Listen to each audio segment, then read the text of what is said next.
तर ते शिवाजीराजांनी कसं दिलं आणि काय दिलं ह्याचं एक मी आत्ता जे उदाहरण आता तुम्हाला सांगणार आहे. काटा येईल तेव्हा उदाहरण ऐकून.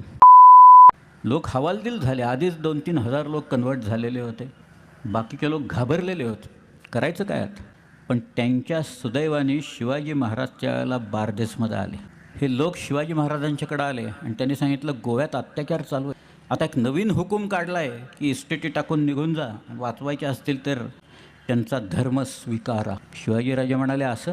त्याने आपल्या लोकांना सांगितलं गोव्याच्या सरहद्दीतलं एक गावच्या गाव उचलून लोकांच्या सकट पकडून आणलं. 1500 लोक आहेत. मर्द औरत कच्चे बच्चे असं लिहिले. तहच येतो त्याला, मी काय करणार. 1667 चालतं तहच आहे. हीच वाक्य आहेत, शब्द आहेत.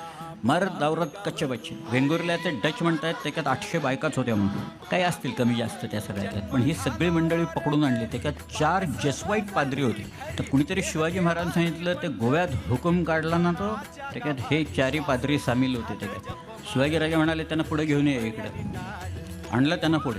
महाराजांनी सांगितलं त्यांना विचारा तुम्ही आता आमच्या भूमीवर उभ्या आहात इथं, आमचा धर्म स्वीकारताय का असं विचारत आहे.